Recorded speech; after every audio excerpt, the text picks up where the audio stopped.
Oh, yes. Welcome back, everyone. Today I'm really excited to bring you a review for the War for Cybertron Siege Rainmakers set. This set, if you don't know, is a Target exclusive. They're starting to show up in Target stores right now after they set the new mod, though sightings are still a little skimpy. I've actually spent a few weeks trying to track these guys down. Luckily, the whole set is only $80, which is $10 cheaper than if you were to buy 3 Voyagers by themselves. So that's awesome, because lately we haven't really been getting like bulk discounts on Transformers toys.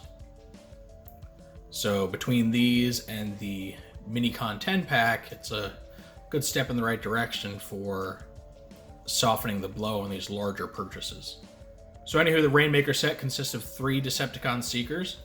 You have Acid Storm here, the green one, which a lot of you probably have heard of.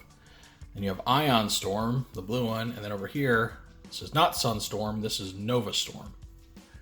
And these 3 characters were kind of just background filler for the very first episode of the Transformers animated series, More Than Meets the Eye Part 1. In fact, their group name, Rainmakers, comes from a little kind of throwaway line by the Autobot Blue Streak. I don't remember the exact quote right now, but it's something about like them making it rain on them or something. Makes sense, right? They're jets. These guys went unnamed for quite a few years. They weren't really ever given much significance beyond fan speculation. Acid Storm got a name and started receiving some attention here some years back, so he's already got a few toys.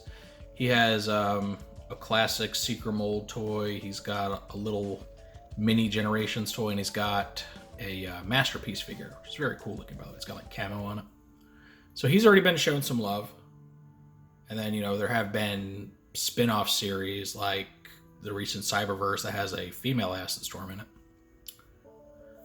Ion Storm and Nova Storm, up until they received a Transformers Collectors Club set using the classic Seeker mold, they were pretty much unknowns. So this is the second time they've really been released. They're very plain looking, which makes sense because they did originate as just generic background characters with very simple color palettes. But this is a nice little treat to longtime fans of the series, fans that like obscure characters. So yeah, finally tracked this one down. You can see it comes in this nice big box with all 3 of them on display. Names them individually. It's got a cool image of the 3 of them in their jet modes flying in. On the back, it just has the renders for all of them. They all take 22 steps because they're the same mold. You can see this box has been kind of crushed in a little bit. The other one on the shelf was like that too, so must have happened during shipping, but no big deal. And then the side, generic Siege artwork. So, you guys know how it goes. We looked at the package. I'm going to go ahead and take them out. Take a quick peek at the instructions. Curious to see what the instruction sheet looks like for these 3. We'll look at the toys themselves, do some comparisons, and then at the end I'll give my final thoughts. So, here we go. Alright, here's their instruction booklet. You can see all 3 Seekers on the front there. The instruction booklet is quite short. The same as the other Seekers, really. And they only show it for 1 character since their molds are exactly the same. It'd be a waste of paper to just do it 3 times. On the back you have your usual Micromaster, Battlemaster cross cells, fire blasts, compatibility, all that. And then the weapon loadout is the RM, which is obviously a reference to Rainmaker, Storm Range Null Ray Laser Launcher. So it just seems to be a variation of the regular laser launcher wielded by the more standard Seekers. Right, here's our 3 guys in their Tetrajet modes. Again, it's Acid Storm, Ion Storm, and Nova Storm. Their paint layouts are absolutely identical between the 3 of them, as far as striping and all that, small details, Decepticon logos. So nothing really special to see between the 3 of them. They all use this very flat gray coloring, which I think works better for the 2 lighter colored guys than it does for him, because now his gray is actually lighter than his blue, and it just, I don't know, looks a little weird to me. You might prefer it, but... Now, if you saw my Thundercracker review, or just done your own research on the internet, you'll know that the battle damage paint masking is exactly the same for all of the Seekers. And these guys are no exception. When you look at the battle damage, you can see it's in the same place on all 3 of these guys. And I usually reference the nose cone because it's the easiest to spot out here.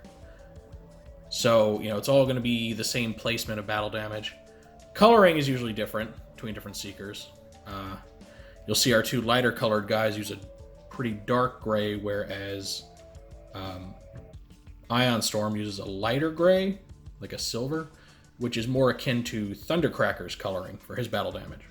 So, as I said with Thundercracker's review, I do prefer this lighter coloration because it looks more like damage as opposed to just being dirty.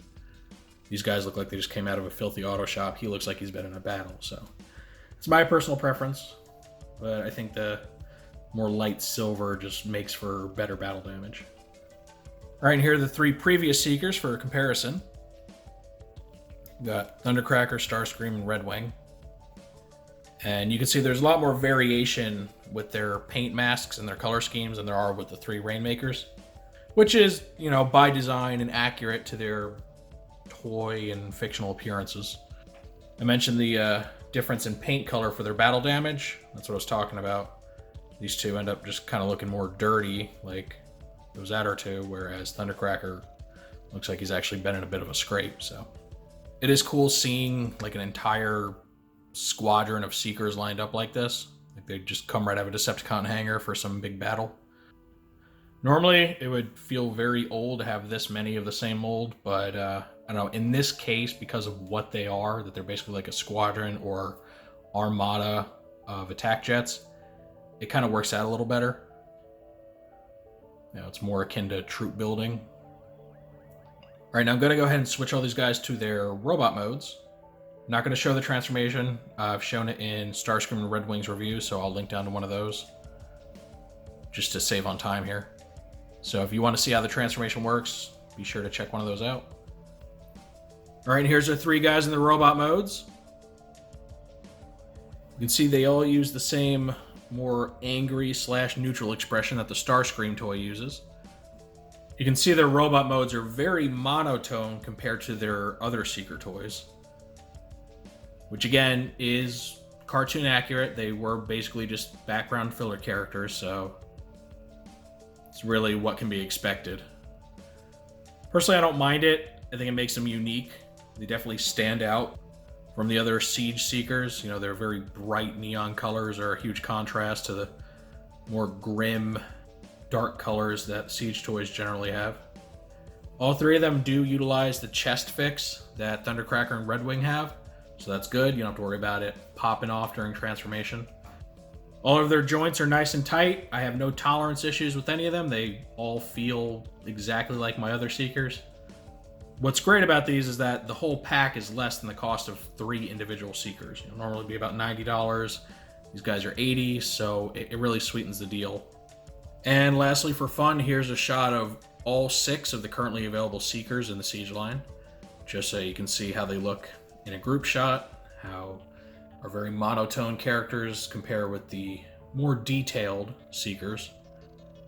Now, for me personally, I'm okay with the idea of army building these guys, and if they want to keep throwing more Seekers at me, I will lap them up like the financially responsible adult that I am. But I can also completely understand that these aren't going to be for everybody. These are going to appeal to, either more hardcore longtime fans that have been wanting to get these characters in the plastic for a while, or people that just maybe want a good deal on, a trio of Voyagers. I mean, that price, we haven't seen many things sold at a discount by, Hasbro and the Transformers brand for some time. In fact, usually if it's like some sort of exclusive, there's a bit of an upcharge on it, so it's very nice. They do fall in the same vein as that Micromaster 10-pack that was also from Target. Get a few bucks off, get a large selection of characters. So whether or not these are going to be worthwhile purchase depends entirely on your collecting priorities. If you're more of like the one of each mold type, you're probably going to have no interest in these. But if you're a completionist or somebody that's just always one of these characters, it's going to be much more appealing. And for the price, again, can't go wrong. But that's just how I feel about these toys. I'd love to know what you guys think down in the comments section. If you enjoyed this review, go ahead and toss it a like. If you want to see more reviews like it or any of my other Transformers videos, make sure to subscribe and hit the notification bell so you get a heads up anytime I post something new. I thank you all for joining me on this look at the Rainmakers today. And with all that said, I will see you next time.